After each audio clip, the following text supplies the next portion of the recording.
I can't. I cannot harmonize. Okay, I think I can, but I think you can. I cannot. I'm like, wherever you go, I follow. That's what sing I'm like, how you're yeah. gonna sing. You say it. Cocktail characters? Yeah. Cocktail characters, cocktail characters. Woo. The last one was off, but... That was awesome. Good job. I don't. Chunk. Do you want to smell mine while you drink yours? Oh, it's so much better. The aromatics. Yeah, it's good. Well, this is really refreshing. I'm gonna drink this quickly today. Okay, so I've been on the edge of my seat about your creek day. My creek day. All right, so call it the crick here in the Midwest. Yeah, some do. Down at the creek. We did. I want to go to the crick. Fun. Yes. I love it. Okay. Yes, always. So Monday, I took the afternoon and met up with some gals and took Evie to the creek. Okay.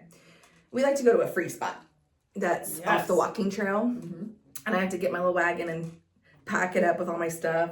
Yeah. And is tow this it like down. Wildcat? Mm-hmm. I think I know the little like cone in there. Okay. Yeah. There's usually some people down there. Okay, so the girls had tried to go there a couple weeks before, but it had been too much raining and the beach was like gone. Yeah. So, but I went and checked it and it was receded, so it was perfect. So what happened was, we went down and it was pretty quiet at first there. It was just a couple other people.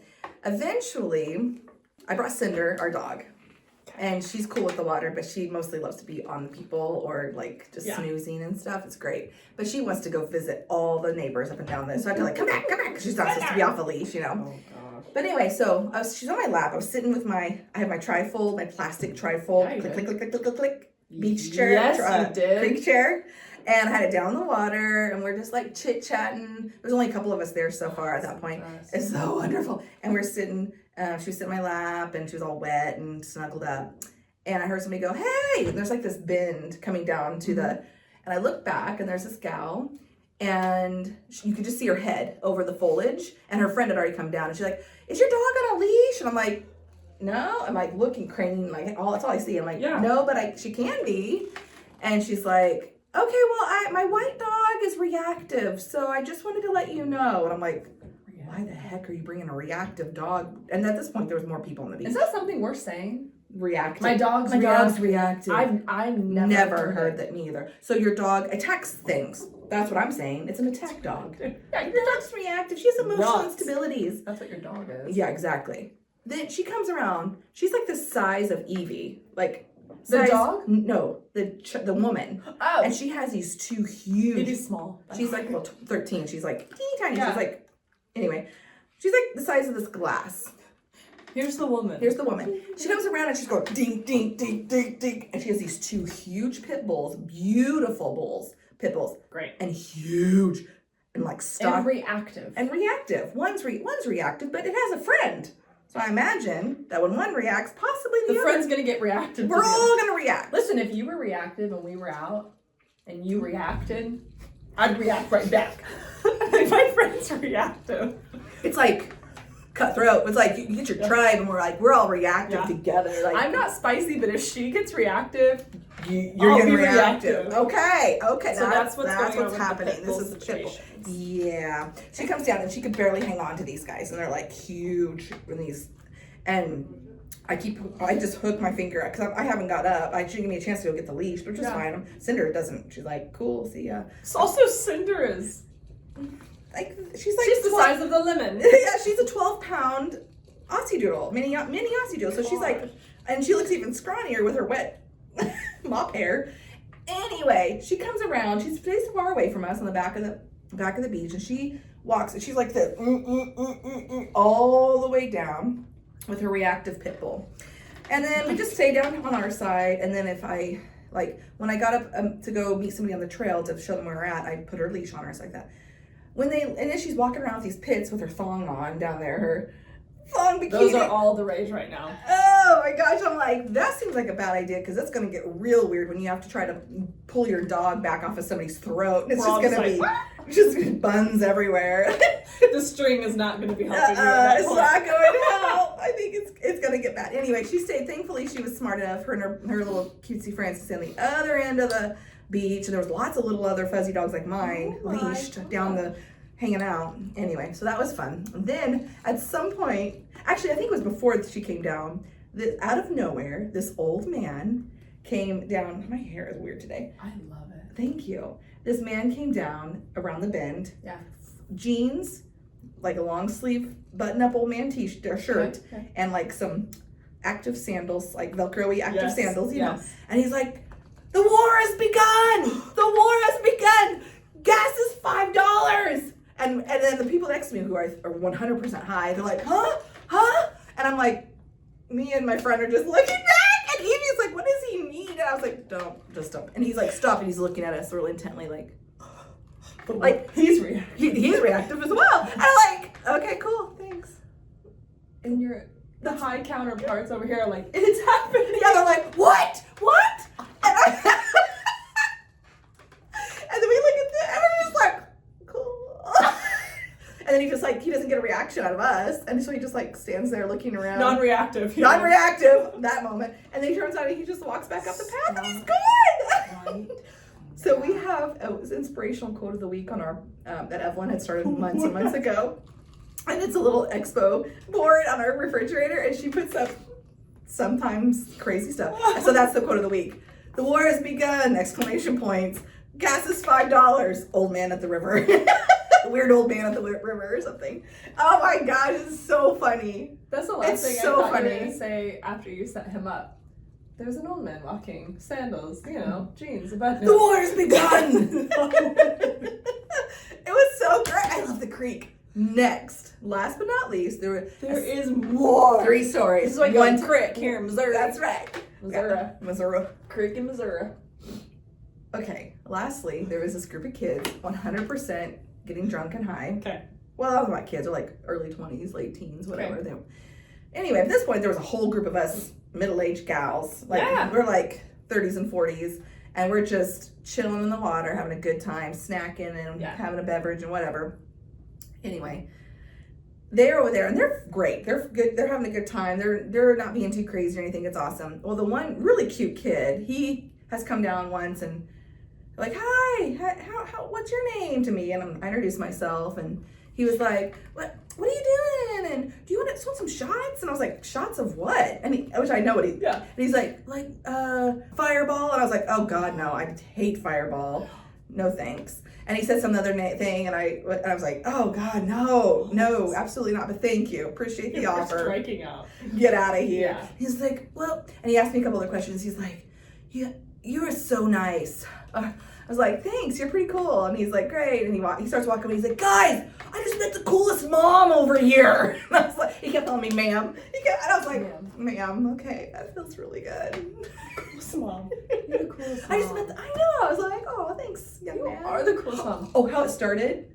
Oh, I know. I forgot to tell you how it started. How it started was my chair was empty because I was up getting a snack or whatever. And he goes, "Hey, can I sit in that chair?" And it was like, my friend, an empty chair, my friend. And I was just sitting in it. He goes, "Can I sit in your chair?" And I was like, "Why?" And he goes, "Well, because I want to." And I go, "But I'm going to sit in it." And he goes, "Well, can I sit in it until you get back?" And I go, "No." He's like, "Oh." And then we started talking about shots. I'm like, get back. I'm getting a snack. Get out of here. Get out of here. I'm a middle-aged mom. I don't have time for your come up here flirting with us old ladies. Get out of here. No. Don't you have a girlfriend over there? Get out of here. What a day you have. I know. It's going way too long. He ended up coming back at the end as we were packing up, and he was trying to help us pack it. He was so drunk, and he was like, He liked y'all. He did. He was like, "Can I help you take your stuff to the car? I'll drive that." I was like, "No," he's like, "I got it. No, I got it." Oh, and then he insisted on picking up my chair and helping, and it was just like had mud and rocks all over. I was like, "Okay, thank you, but go rinse it off for me first then. If you're gonna help me, let's go rinse it off." Okay, you get a task. And yes, and he's like, "Okay." And he went and dipped it.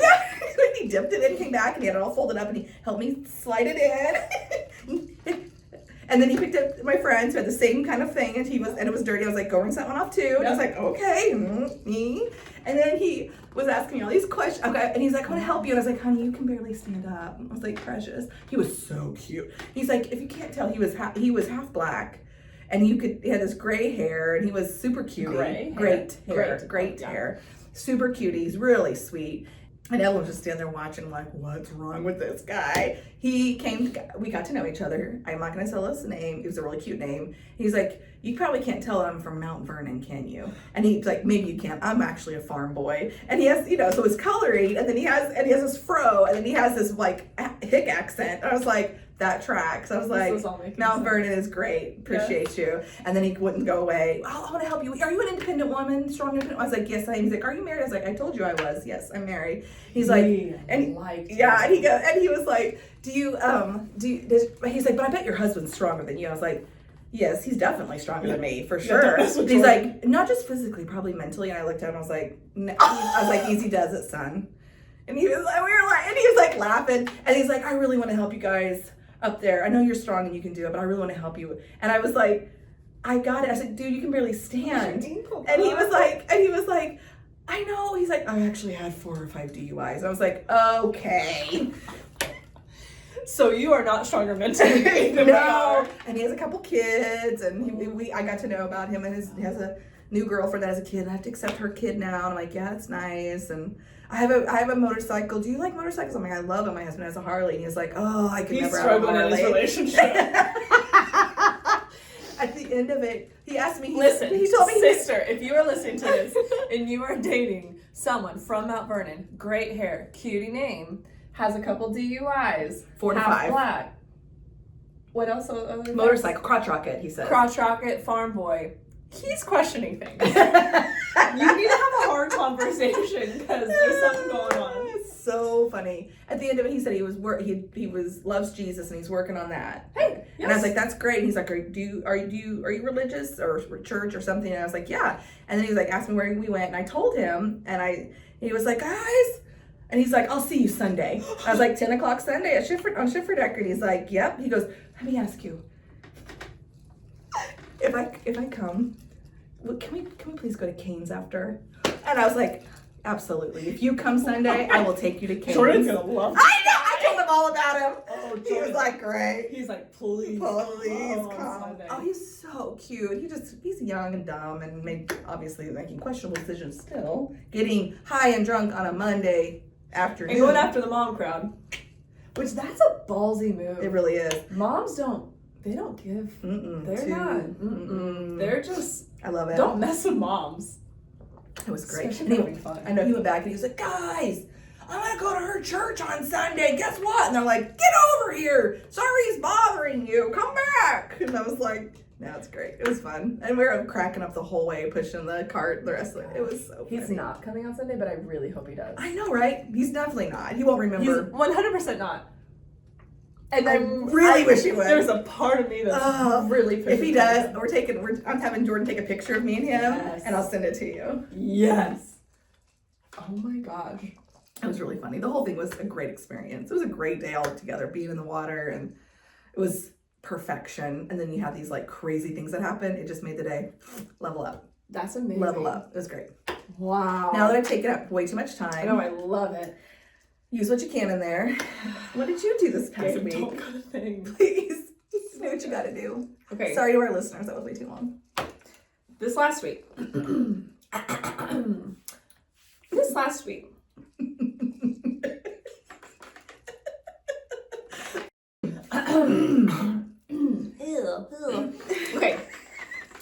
was good.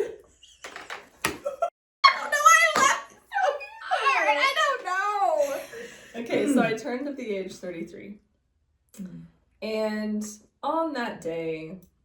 You took extra time off that day because you're like, I want to be with my babes. I want to be with my kids.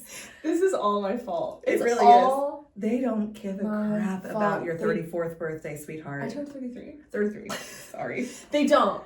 They don't. And I know that. And I knew that. I was like, but what I want... I just hit that. I'm sorry, Gabe. I just want to spend the day with them. Like, they had to... Like, we had all the regular day things. Like, right. I just want to go do their stuff. Yeah, of course. That's what I want to go do. Yeah. And that was my mistake. That was really sweet. No, that was the mistake. Your intention was beautiful. It was. And I should not have thought any of it ever. Because... I'm going to take that idea next year and just fold it up and put it in your pocket. Until next year. You want to stay and hang out with your kids? I do, when they're not crazy. And those turkeys, they were being... Oh my gosh. Gwenny she was throwing the toot, and I was like... You got to see it for an hour. They were literally fighting. Like physically fighting. Before I had to take Brooks to gymnastics. I lost it at home before we go. I was like, is this it? This is what I yelled at him. Are you sure you want to do this?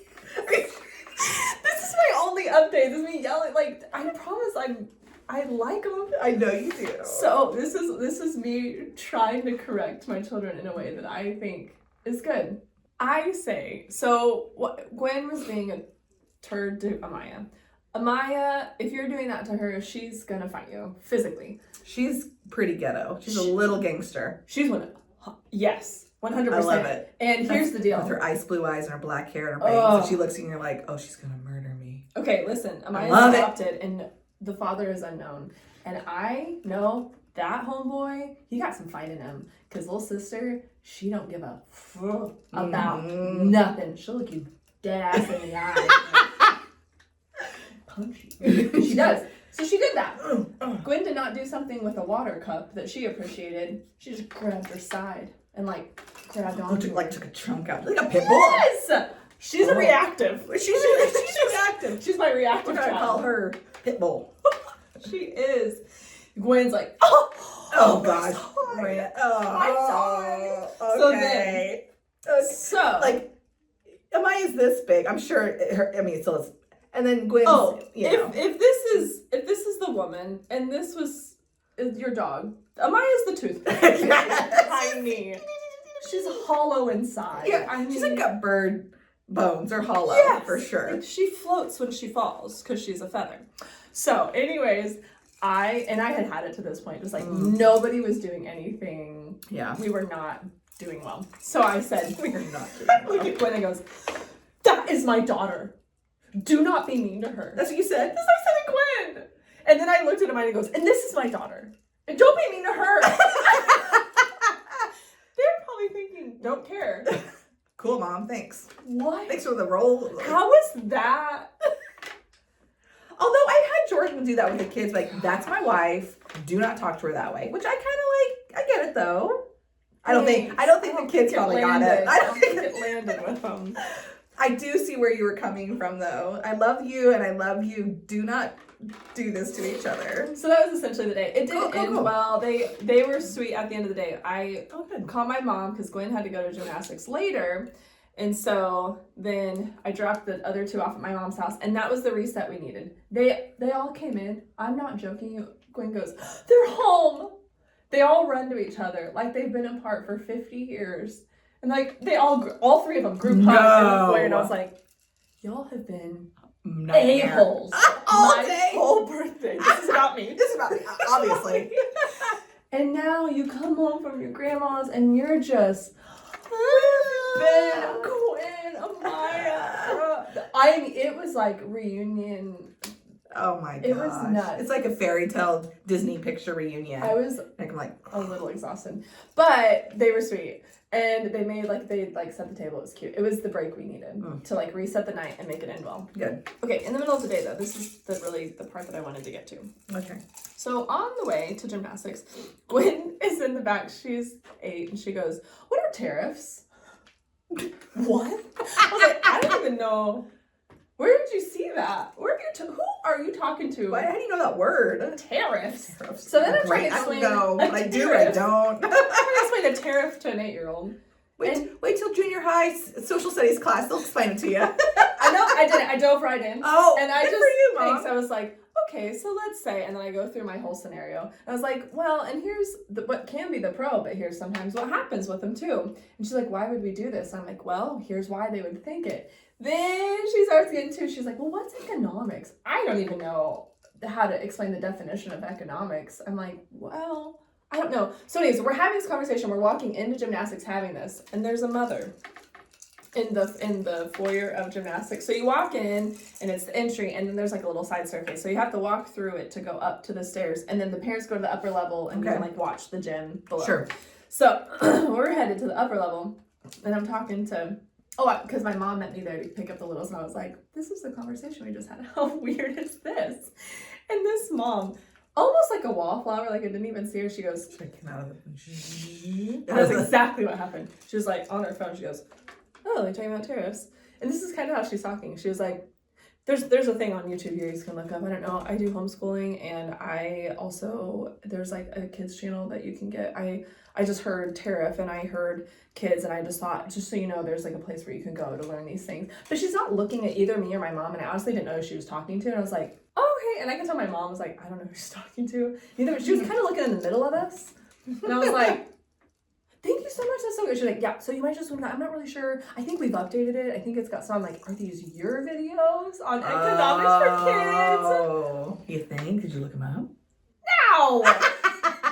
No. How would you? It was such a weird interaction. And then she like, she was like, sorry. And she like sunk back in, and I was like, I don't know what you are. So funny. Just camouflaged against the block wall. Yes. I love it. Anyways, it was great. So it was good. That was kind of. We spent a lot of time talking about our updates. I think that was great. We did. I feel like more happened. Here's my problem. We get to Thursday. I truly can't remember the weekend. Yeah. Oh yeah. It's gone.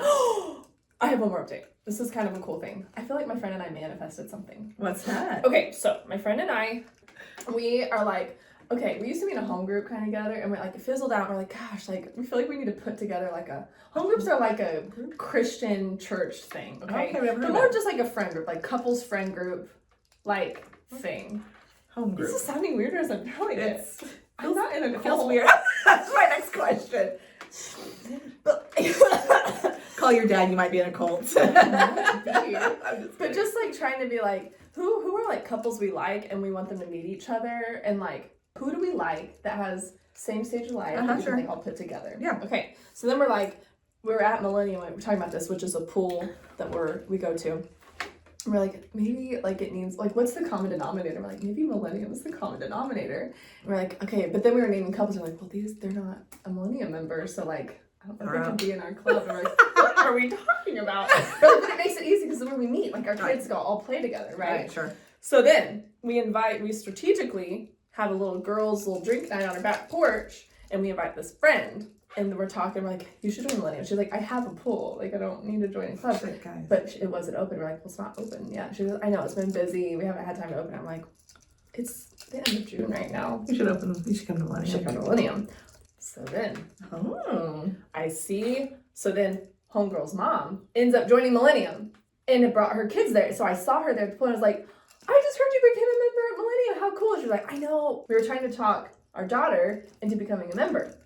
And I was like, I know, how amazing. She was like, and we did it. She became a member. I was like, what? So she was part of the home group. We're manifesting. I'm quitting. That is why did I say that? Is that what they're called? That's how people call them? In Christian Protestant world, yes. Like, there's like home group ministries. It's like interesting. People to live life together in community and like small. Like, it makes sense. It's our COVID pod. But our common denominator is going to be Millennium, the tennis club. The tennis club. I'm going to play tennis. Oh my gosh. Anyways, that's cool. Manifesting stuff. So that's cool. Like, okay. Get your little home group going there. That'd be fun. You can be a part. Think I'm not part of Millennium, and I'm not going to be. Starts now. Okay. By the way, if somebody has something that you're like, we'd love for you guys to talk about this, or this would be interesting, yes, please tell us. Text us if you have our numbers. If you don't, you can email us, and we'll in the show notes. In the show notes, we'll put our email for our podcast. You can just put my cell phone number in the show notes. It's literally public knowledge, anyways. That's minus 2. Put them in, right? Sure. Gabe, throw them up there. Gabe, put in the cell phone numbers. Cell phone numbers, emails, all of it. Text us. Yes. All right. Well, now that we've established that, we'd love to hear your ideas. We'd love to hear your feedback. And if you have a story, email us. Gosh, we'd love it. If you have a story you want us to retell. Yeah. And be reactive to, because we're good at that. We're reactive people. I'm reactive. Put a harness on me. I'm reactive. That sounds dirty, fella. But the reason we have what we're talking about today is because somebody gave feedback. Which I love. They have never purchased a home, but they want to someday. Yeah. And she's like, I don't understand anything about how this process works. Can you talk about that? And I said, you know what, sugar? Yes, I will. Yes, we will. Got you. We got you. So I kind of figured it would, Obvi, I said, keep it basic. Yeah. Almost like a consultation a little bit, but just maybe a little more explanation on some pieces or whatever. So, okay, if we were brand new, we had no concept of buying a house. We're talking 101, home buyer 101. Okay. The first thing that I would have somebody do is meet with a lender. That's exactly what I was thinking. That's the first thing. Lender. You want to find out what your price range is. You want to find out what you qualified for. If you qualified. If you And if you don't, that doesn't mean you've done something bad. It just means maybe you have to, right, like it's a not yet. So then you maybe have like some credit repair to do. You have some, like there's a lot of different reasons. There's a lot of different reasons. Yeah. But your lender was beautiful. So you have a really hands-on, informative lender. Yes. They will tell you, and I love some of the ones we work with, or all of them probably. All the ones we really work with a lot. They will give you like literally a step-by-step, and they'll give you a time frame because they know exactly when that credit score goes up, and they know when, or they know how to. It's beautiful. They know how to help you. They know how to coach you. They get you a plan. Yeah. We call it a credit plan. Yeah. So, and I will say sometimes, so that is definitely the first step. We will meet with people sometimes prior to the meeting with the lender to we have a packet that we go through with people, and we can go through that with anybody if they want to do that prior. But really the first thing you need to do, you have to be pre-qualified. And if you don't know who you want to talk to or who's good, call us. Absolutely. Even if you live in a different area. Absolutely. We have a good network of agents that we can call and find out who's good wherever. So, and sometimes lenders can work in, we have a lender that she doesn't even live locally here, and she works with a lot of our clients. Anymore. She did. Yeah, she did. Yeah. And then she moved away, but she keeps her license. Yes. So she can still work here and in multiple other states. Yeah, she does. So anyways. She's awesome. So we have several awesome lenders. So they'll get you set up. So lender first. 100%. Because they get you going. So then, and actually, I think that's really smart too, because not only for people who don't even think they can, go ahead and meet with them. Because you don't know until you know. And then you can say, you don't qualify, you need to bring your they'll tell you about income and your credit and all these things, and they'll tell you where it needs to be to get to this point. Yeah. And it's beautiful. So there's that. Even if you're thinking, in 2 years we're gonna buy a house. Yes, do that. Don't wait till 2 years, because what if you have credit repair to do that you don't even know about? You want to start on it now so that in 2 years you're actually ready. Perfect. Love it. So do that. Then meeting with an agent is really the next thing. Because, and really any good agent, hopefully you call us, because there's a lot of them, but but any good agent, so if you are shopping agents, then you want somebody who's going to sit down with you, who's going to listen to you and ask you a lot of questions, which is important because we want to understand. You want to know that they know what you want. They're not just like, what house do you want to look at? Yeah, this house? No, okay, lots of questions. Which, I want to say this too. What?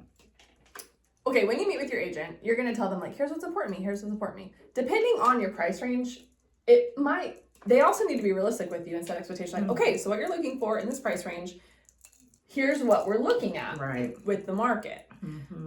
I will say a lot of times clients see houses, I think, before we do sometimes because they're living in their specific search while we're living in a bunch of different searches. So I always tell people, if you send us a house first, that's okay. The internet is quicker than a human. So I can't necessarily wake up every day and beat everybody to finding the house that they look at that day. Yes. That's why we have searches and things. And people are obsessed with Zillow. They're obsessed with Realtor.com. I was even listening to a podcast where Brad Pitt was talking about how he's on Zillow every day just looking at houses all over the place. It's so much fun. It's just, people just love that so much. Yes. So buyers be looking. Yes. But I hear a lot sometimes I've been finding every house, which you shouldn't necessarily find your agent should be helping you with that. Search, yeah. And because of the internet, a lot of times people see things first. So if you feel like my agent's not sending me anything, and that can mean different stuff, make sure it's not that first. Because sometimes people do see things before we do. Yeah.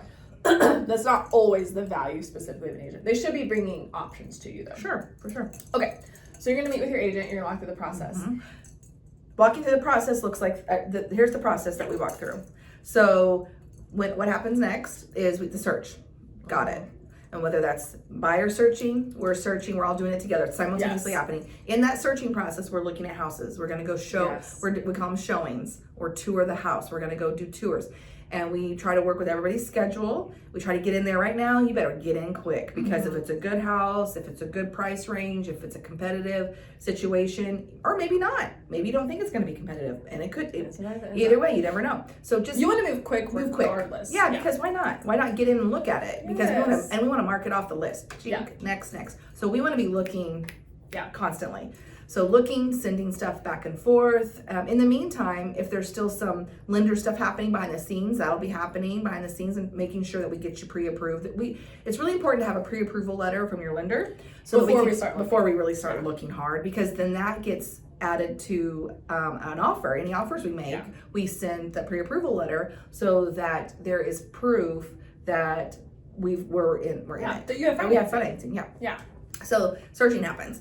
When we finally find a house that we like, we go. The next step is to make an offer. Yes. And one of the things that is really important that we didn't really skim over it, but was we also ask you in the consultation what money you have set aside to purchase. That's what I was going to talk about. Yeah. So you asked that. That's good. We asked that. Yes. And it's important. It could be zero. Okay. Well, we'll tell you this is what you do need. Yeah. And this, make sure you have this much set aside at least. Yeah. And that's for prepaid items like your inspections, and maybe we want your earnest money. So and we'll talk about earnest money in a second. But so we'll ask you how much you have set aside. You can have zero, but we'll encourage you on what that needs to look like before we can make an offer. So that's part of it. There's never, if somebody is asking you, an agent's asking you about what you have set aside, be honest with them. Yes. They're not trying to judge you. No. They're trying to gauge where we're at in the situation so that we can know what we're working with. Because if I have somebody who has zero set aside, but maybe they're getting a grant for the down payment and we're going to ask the seller to pay closing costs, that's amazing.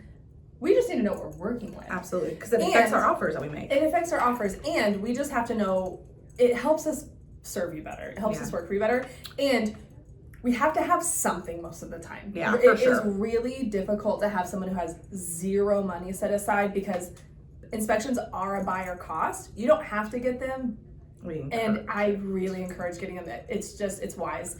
And then earnest money, and sellers are going to expect it. Yeah, and they should. They should. So we usually love to tell people, if you could have $1,000 in our area. Yes. $1,000. $1,000. So that's gonna be very specific, and that's gonna be. I just threw water on my face from the condensation. Make it a little like. It did. You wanted to like. Have the that fresh glowy. Yeah. So that's very specific to our area, and it's specific to probably first-time homeowners in a certain price range. Yeah. If you're that's why you need to meet with somebody. They're gonna tell you this is what you need. Yeah.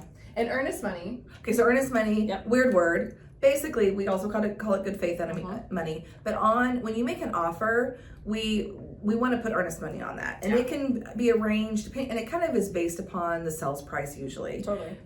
So anywhere from $250, I've seen $100 on there, but usually $500 is a nice minimum. Again, in our area, yes, but that ranges. We've done $10,000 in earnest money before. If we move up in price point, again, we'll coach you on earnest money. Yeah. So earnest money basically is money that you put forth after they've accepted your offer. Yeah. That money gets held into a little bucket at the title company, which is a third party company. And they hold it until closing, and then you'll see on your numbers, your credit or your closing statement is what it's called. You'll see a credit on there for that money, that $500. So it goes it's money towards your it comes back cost. It comes back. They're just holding it because what happens is, for a seller, they want to know you have some skin in the game.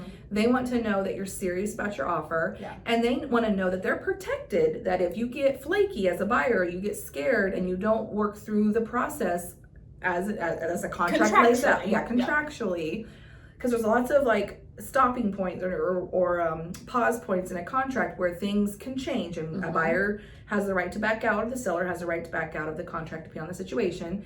But the seller wants to know that if you cut bait and run for no reason, that they haven't, like, because they're not left with nothing because Exactly. they're taking their house off the market.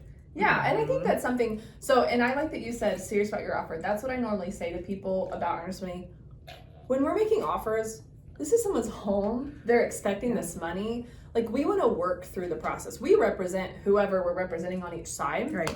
And as a buyer, if we're going to go make an offer on a house, we want to be serious about the house. Now, if something comes up and new information presents itself, say in whatever inspections, appraisal, they're like, oh, this is completely new and we can't get worked through it. That's different. But the seller wants to know, hey, you've got a contract on my house. You're moving forward with this, so I can go look. I have to move somewhere else. Yes. Yep. And if you back out on this, that's going to mess up this. And it's a whole chain of events. Yeah. So yeah, it's people. Yeah. And we gotta keep that in mind. And so that it's just basically what I love to tell people on that situation. Like what we said is 9 times out of 10, that money is going to end up being, it's always going to be yours, and it's always going to be a credit on the closing statement at the tail end of the transaction. So just be ready to put money down. Yes. At what's called so earnest you need money. something That you're earnest about your offer. Earnest moolah. Yeah. So, okay, so we've got our offer in, it's been accepted. Yep. We start the process of what's called the under contract process. Yes. And there are steps to that. We don't necessarily need to go into all that, but in that process, you start working through inspections and appraisals and all that. And your lender starts going through with their process. So they're going to be keeping you up to date constantly of here's where we're at, here's where we're at. Once you go under contract, they do a commitment, a loan commitment. And then we're in it. We're locked in. They lock your rate. Lock your rate. We move forward. And just so you know too, during the searching process, we're in contact constantly with the lender. We're like, just even like yesterday, we want to make an offer, but we want to see where we're landing on our payment. So that's really important, is being able to budget for your monthly payment. That's where most buyers are at. We get it. So we're like, what should we make for our offer? What should our offer be? What should our closing costs look like? We go back to the lender and we ask for them to tell me, hey, if we make this offer, what's our payment going to look like? Because it's not just, okay, if you get a lender, if you get an agent, those two people need to work together. If they're not working together, like, we are communicating with our lenders all of the time on offers. Okay, what does this mean for this person? Unless somebody doesn't really need it, or even that, we're communicating with our lenders all of the time. How much closing cost do we need? Do we need them covered? How much can we ask for? Every loan type's different. What does this look like? What are you calculating payment at? Where do we need to be on this? Here's the address of the house, because then we can pull taxes on it. If we go under contract this date, what's our closing date going to be? Because the buyer is going to need to know when to give notice on their lease of their current apartments. It's like or whatever. a dance. It really is. And we want to work with partners who are going to salsa with us. Yes. And the best way possible. Life's a dance, you learn as you go. Sometimes you lead, sometimes you follow. That was really good. Really? Yeah. Thank you. I actually think you have a good voice. Oh, you're sweet. Thanks. I love 90s country music. So there's that. And that's John Michael Montgomery, in case you're wondering. That was really good. Thanks. So we just want to, Yeah, it's a dance. It's a dance. And it's being in sync with each other and being willing to like last night, it was after 6 that you send a text over to their lender. He's awesome. And he was like, I got you. Yeah, he responded quickly. He was like, hey, I'm at this thing. I'll get with you first thing in the morning. Yep. 7 a.m. He had already sent me the information. So I was able to get it to the buyers before 8 o'clock. So that they can start working through what they want to do on their offer. It's fabulous. So it matters so much. It really does. Who you choose to work with on all of those different because then once you get under contract too, if you have somebody, because here's where I'm like, and we know we've talked about this before on a podcast, but the value of an agent, the value of hiring good people is not just like, hold my hand, here's the next part. It's like, oh no, here's a hill that came up. Okay, come on, we're gonna get through the hill, and here's all the ways that we are able to get you through this hill. Which ones do you feel comfortable with? Here's the ones that we have, whatever. Right. You need someone who's problem solving. That is the job. And that is also the job on the lending side. Like it's all the time. We are in communication all the time. Yep. Because when you get into the process, we have somebody right now, like we've got a closing date set, but we've got some inspection stuff we're working through. We've got insurance involved now. We've got credit expiring at a certain time. We've got to get somebody moved and we got to make it all work. So and you got the title company over here, just so you know. Yes. That's our hub. I always think of the real estate transaction as a wheel.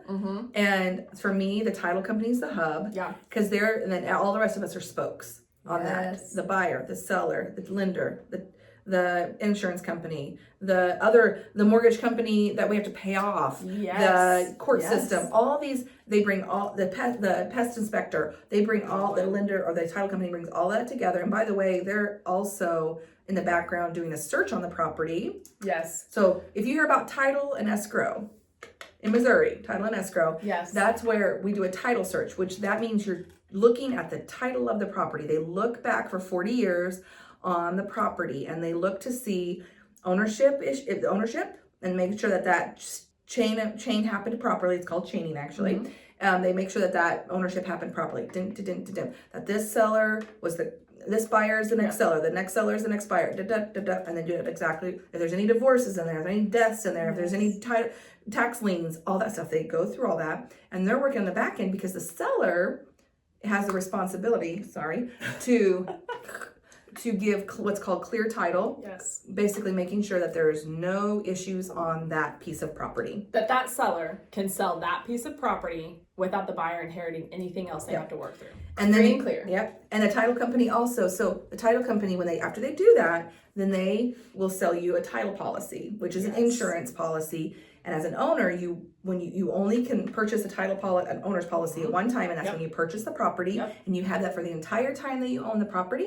So if anything ever comes up, then that title company did the search, and if they missed a lien or an ownership issue or some sort of what they call cloud or some sort of cloud on title, you go back to the title company, you do a claim just like an insurance company, and then. But because they've done their search, there shouldn't be, and that's it's not. I mean, it happens. Of course, it does. That's why it exists. Yeah. So then the title company has to deal with however Which they work that out. Which is why it's also important to have good title companies that have reputable names. So also we have title company recommendations. Always. And it's just important. Like every part of the process is important. It is. And Everything matters. Continue, because title companies, I don't think people think that they're super. They don't even know they exist. They get kind of underlooked. They facilitate really the whole thing. The whole thing. Yeah. And honestly, I didn't know when we bought our house in 2004.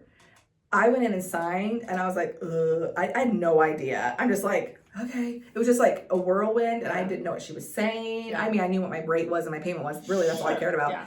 I actually ended up going to work for that same title company about 8 months later, and the person who closed us, Deb, was my boss. I know. Well, she was like my anyway, she became my boss. Anyway, she's awesome. And I learned so much, and I was like, oh, that's what I did when I came here 8 months. I had no clue why I was there. I didn't know who these people were. And maybe the lender, I didn't have an agent. We did it for sell by owner. But maybe the lender told me. But I don't know. Anyway, so they do the title search, and then what's the escrow side of it, it's the closing company. So what they do is they pull all that stuff. Like I said, they're the hub.